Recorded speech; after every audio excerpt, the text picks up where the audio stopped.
우리 창세기 17장 1절로 14절까지입니다. 교독하시는데요. 마지막 절 합독하도록 하겠습니다. 1절 제가 먼저 읽겠습니다. 아브라함이 99세 때에 여호와께서 아브라함에게 나타나서 그에게 이르시되 나는 전능한 하나님이라 너는 내 앞에서 행하여 완전하라.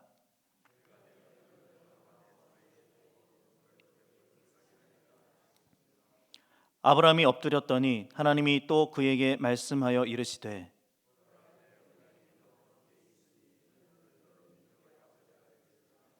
이제 후로는 내 이름을 아브라함이라 하지 아니하고 아브라함이라 하리니 이는 내가 너를 여러 민족의 아버지가 되게 함이니라.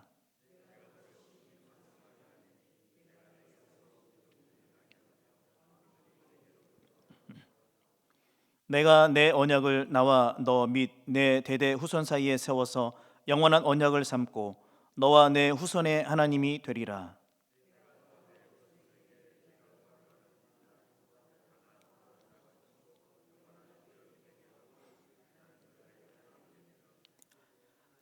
하나님이 또 아브라함에게 이르시되 그런즉 너는 내 언약을 지키고 내 후손도 대대로 지키라.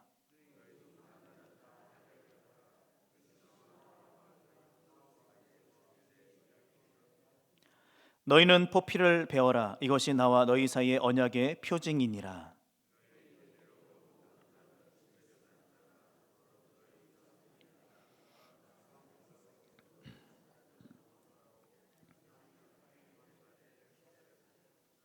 너희 집에서 난 자든지 너희 돈으로 산 자든지 할례를 받아야 하리니 이에 내 언약이 너희 사례에 있어 영원한 언약이 되려니와 할례를 받지 아니한 남자 곧 그 포피를 베지 아니한 자는 백성 중에서 끊어지리니 그가 내 언약을 배반하였음이니라.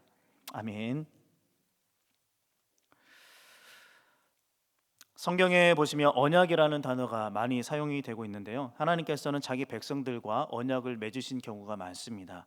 특별히 백성들의 대표와 언약을 맺으신 경우들이 있는데 우리가 이미 봤던 것처럼 노아와 맺었던 언약이 있습니다.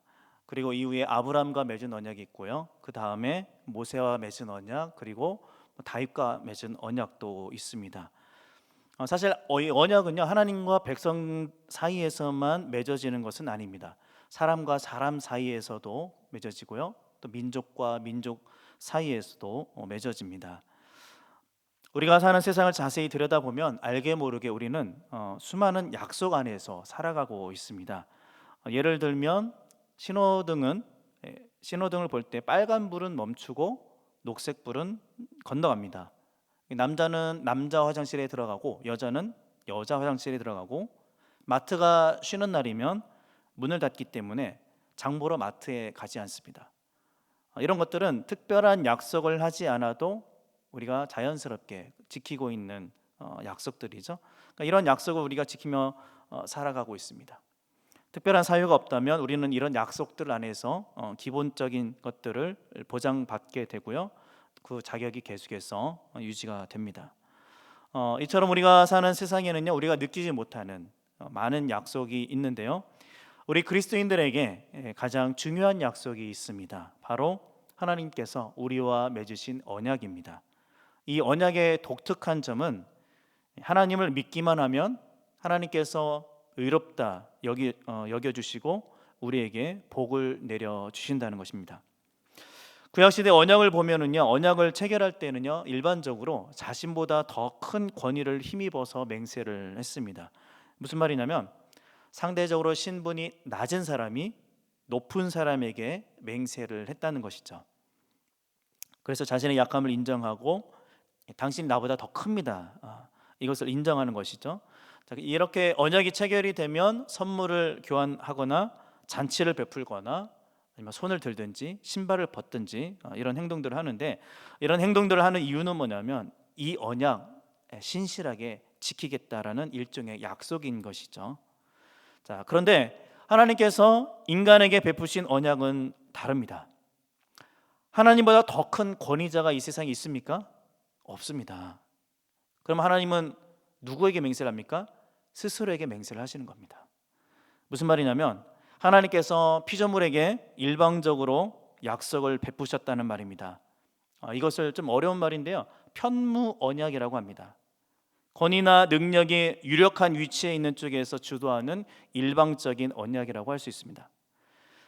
아브라함의 언약이 이렇습니다. 아브라함 언약이 편무 언약이라고 할 수 있습니다.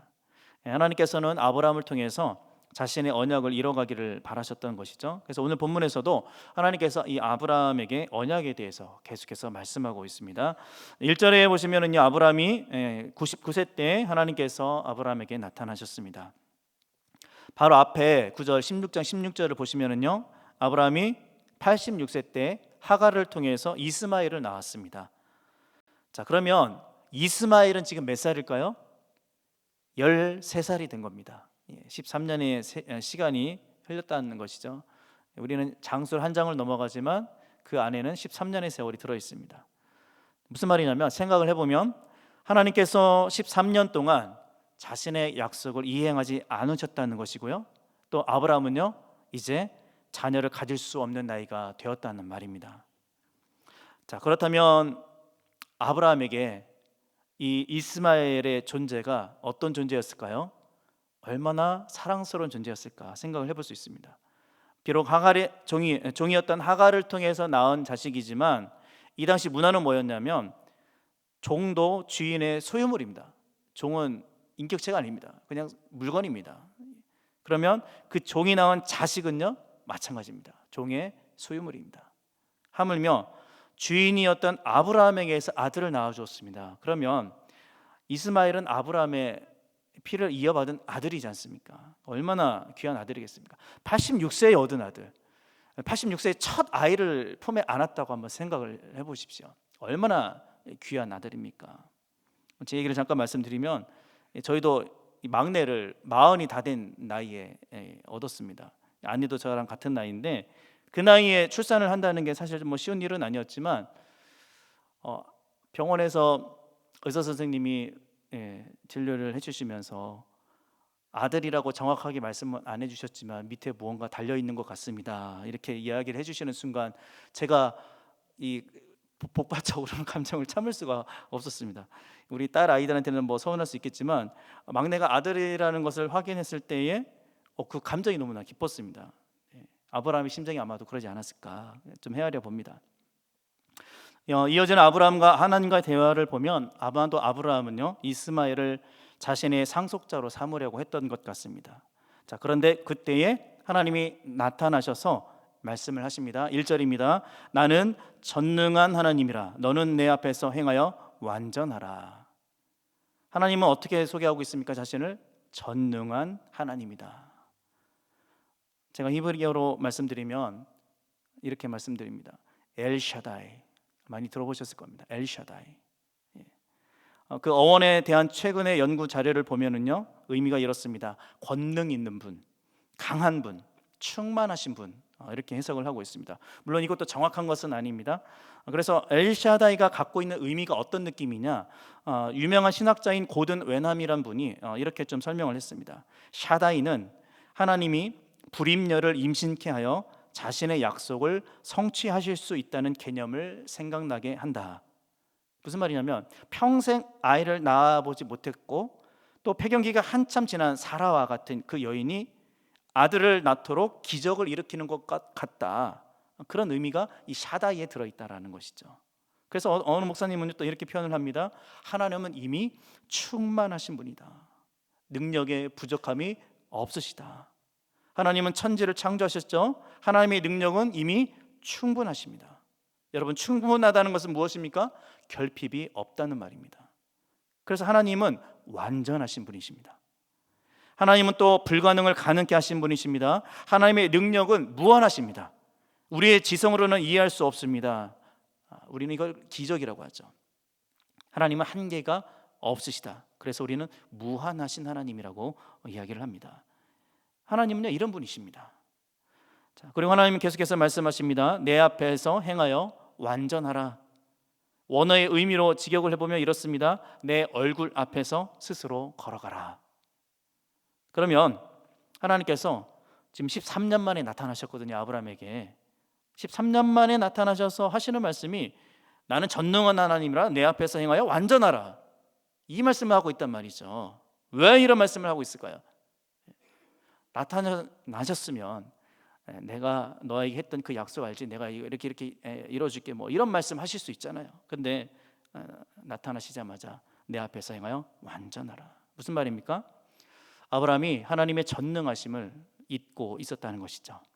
하나님 앞에서 걷는 그런 삶을 살아야 했지만 그렇지 못했다는 말이죠. 하나님 앞에서 걷는다는 게 무엇입니까? 한 사람의 그 인생 자체가 하나님의 현존, 하나님의 약속, 그 요구를 향해서 방향을 설정하는 겁니다. 무슨 말이냐면 하나님과의 관계를 말하는 것인데요, 하나님과의 관계에서 온전해야 된다는 것을 이야기를 하는 겁니다. 아브라함이 하나님의 말씀에 순종하는 대표적인 모델로 제시되었지만 그도 연약한 인간에 불과합니다. 믿음의 조상이라고 하는 아브라함이라고 할지라도 하나님과의 관계가 자연적으로 유지되는 것은 아니란 말이죠. 아브라함은요, 매일의 삶에서 하나님을 중심에 두고 걸어야 하고요, 순간순간마다 하나님을 가장 가까운 곳에서 경험해야 하는 것입니다.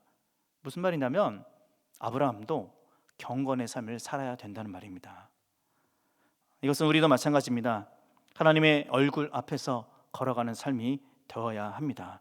그렇다면 1절 말씀을 통해서 이 믿음의 조상이라 불리는 아브라함도 하나님과의 관계에서 실패했다는 것을 우리가 엿볼 수 있는 것이죠. 아브라함도 이런데 그러면 우리는 어떻겠습니까? 우리가 예배당에 나오는 것만으로 우리의 경건이 자연적으로 유지되는 것은 아닙니다. 우리의 인생 자체가 하나님의 약속과 하나님의 살아계심과 우리를 향하신 그 약속을 향해서 설정되어 있어야 하는 것이죠. 하나님과의 관계가 바르게 세워져 있어야 된다는 말입니다. 그러므로 1절 말씀은요, 나에게 주시는 말씀으로 받아야 됩니다. 우리는 하나님의 얼굴 앞에서 걷는 삶이 되어야 합니다. 그리고 전능하신 하나님을 잊어서는 안 됩니다. 하나님은 이미 충분하신 분이십니다. 권능이 있으시고요, 강하신 분이십니다. 우리가 하나님의 그 전능하심을 잊고 우리 방식대로 살아간다면 하나님은 침묵하십니다. 13년 동안 하나님은 침묵하셨다는 것이죠. 그러므로 우리가 하나님의 전능하심을 기억하면서 그 앞에서 완전히 행하는 것이 우리 인생의 목적이 되어야 할 줄로 믿습니다. 하나님은 이어서 아브라함에게 언약을 맺겠다라고 말씀하십니다. 17장에서 보시면 이 언약이라는 단어가 10번이 기록되어 있습니다. 그만큼 하나님께서 아브라함에게 이 언약에 대해서 확신을 주고 있다고 할 수 있습니다.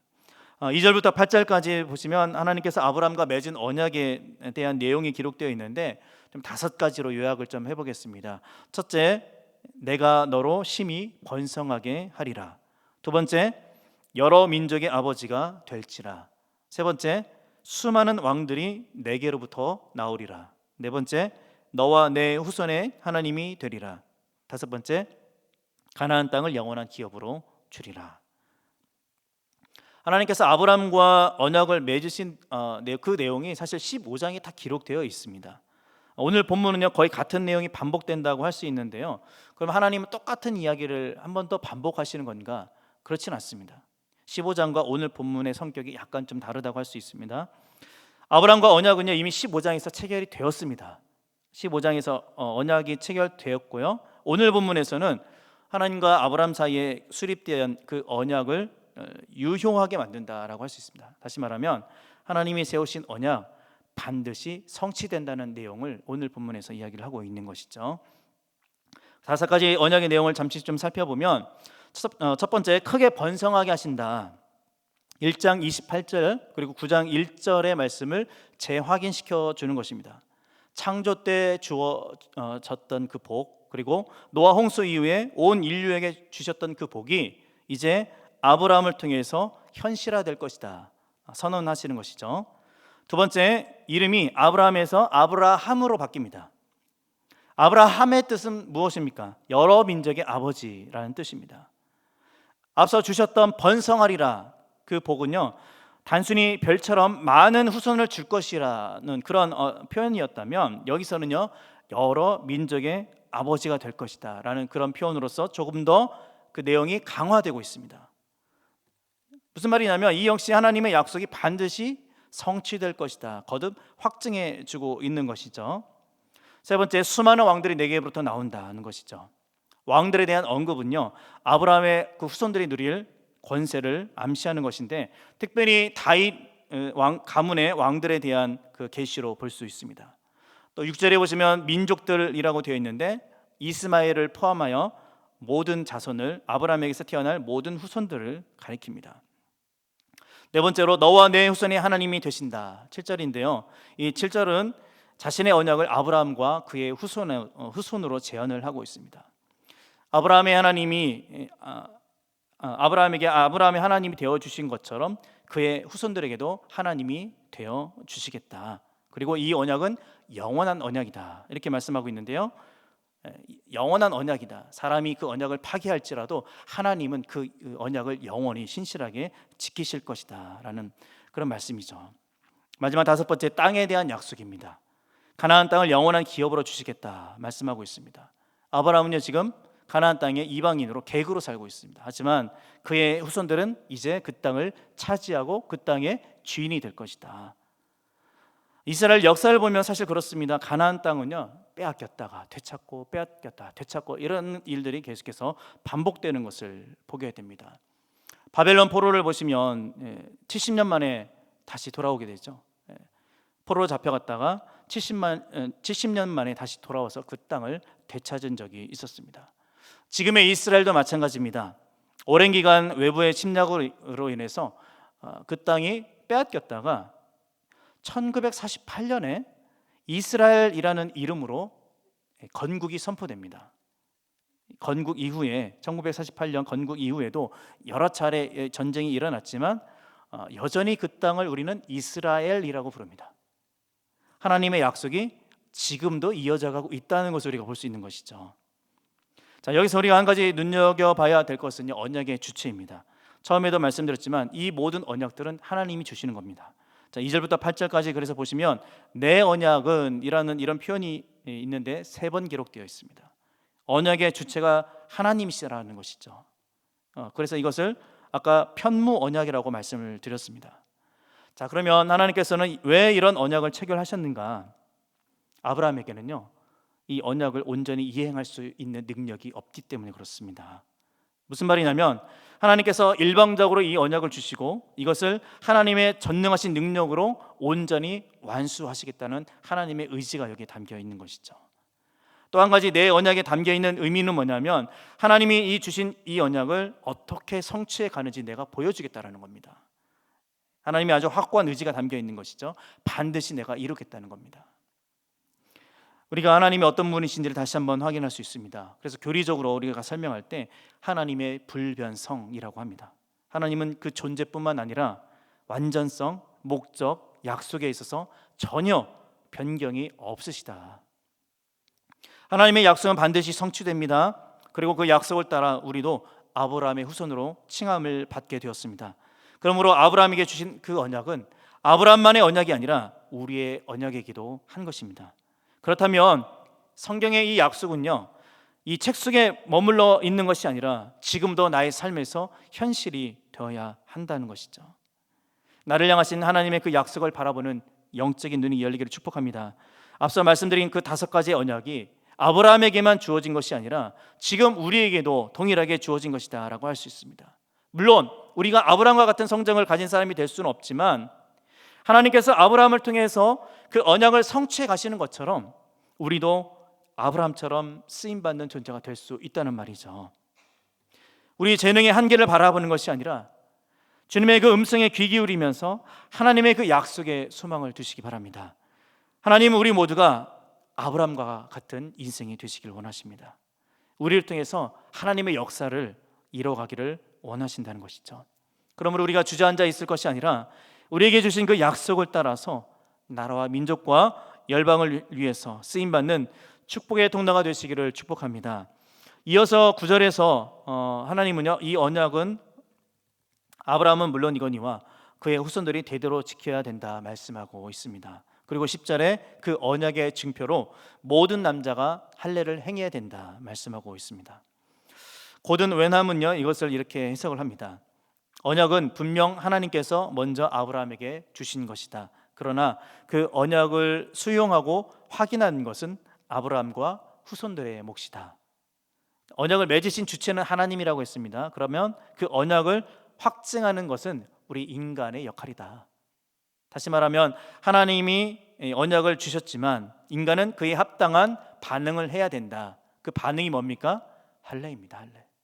그래서 할례를 행하라고 말씀하고 있는 겁니다. 할례는요, 이스라엘만 행했는가? 그렇지 않습니다. 고대 근동에 보시면 여러 민족들이 할례를 행했다는 그런 풍습이 있습니다. 그래서 11절에 의하면 이 할례는요, 남자 성기의 포피를 베어내는 의식입니다. 모든 남자는 다 받아야 됩니다. 가족은 물론이거니와 종들까지도, 모든 남자는 다 받아야 된다. 난지 8일 만에 할례를 받아야 된다. 만약 그 할례를 행하지 않으면 어떻게 됩니까? 언약을 깨뜨리는 행위로 간주되어서 그 백성 중에서 끊어질 것이다. 끊어진다는 것은요, 사형과 맞먹는 아주 무서운 형벌입니다. 그만큼 이 할례가 중요한 의식이라고 할 수 있죠. 자, 그런데요, 할례가 굉장히 중요한 것은 알겠는데 할례 자체에 신비한 힘이 있는 것은 아닙니다. 또 할례 자체가 언약을 의미하지도 않습니다. 할례는요, 그 할례를 통해서 하나님의 언약 백성이라는 것을 확인할 수 있을 뿐입니다. 그래서 할례는 아브라함과 그 후손들이 하나님과 언약을 맺어서 특별한 관계를 가지게 되었구나 하나의 증표입니다. 그냥 표시입니다.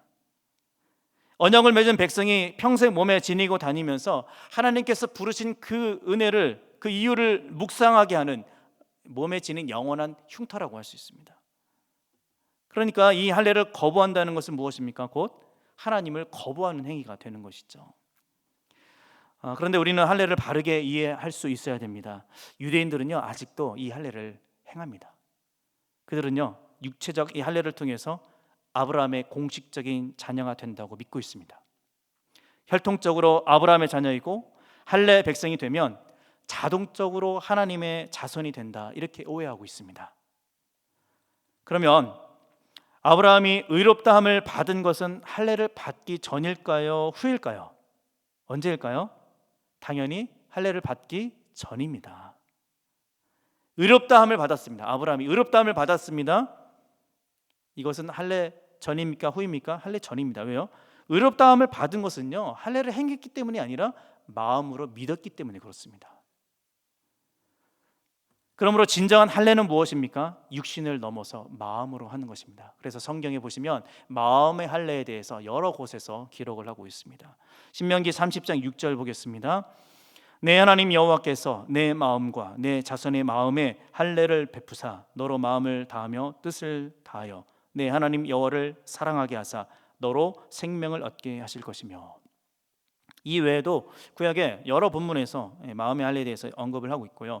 신약 성경은 두말하면 잔소리입니다. 신약 성경에도 성령으로 마음의 할례를 받아야 된다라고 가르치고 있습니다. 로마서 2장만 좀 보겠습니다. 로마서 2장 28절 29절입니다.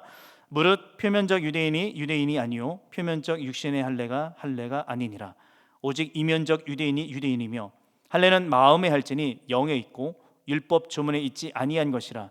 그 칭찬이 사람에게서가 아니요 다만 하나님에게서니라. 바울은요, 진정한 하나님의 백성이 누구인지를 밝히고 있습니다. 아브라함의 그 혈통과 할례가 언약 백성이 되는 조건이 아니다, 이렇게 이야기를 하고 있는 것이죠. 이것을 우리에게 적용해 본다면 진정한 하나님의 백성된 그 증표는 과연 무엇일까요? 우리가 하나님의 백성이 되었다는 그 증표는 무엇일까요?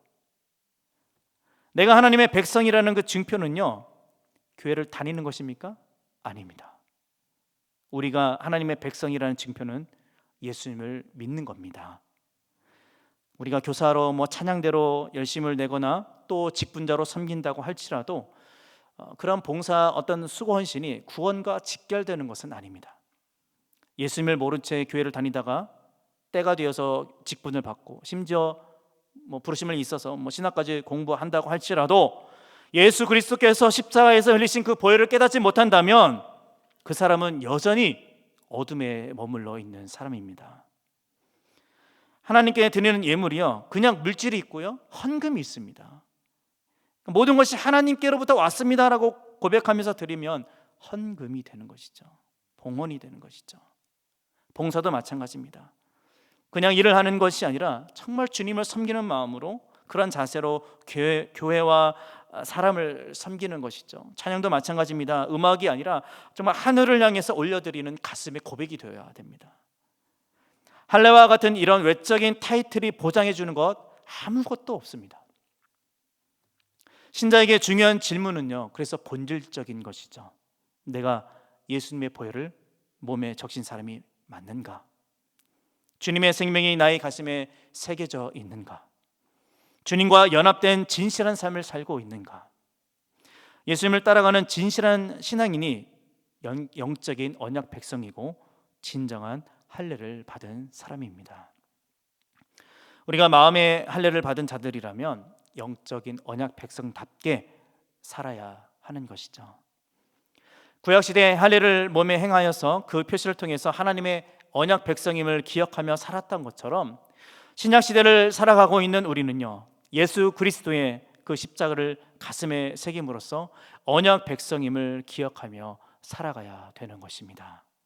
다시 말하면 예수의 보혈로 우리가 구원을 받았다면 그렇게 살아야 되는 것입니다. 그것이 우리의 의무이고 책임입니다.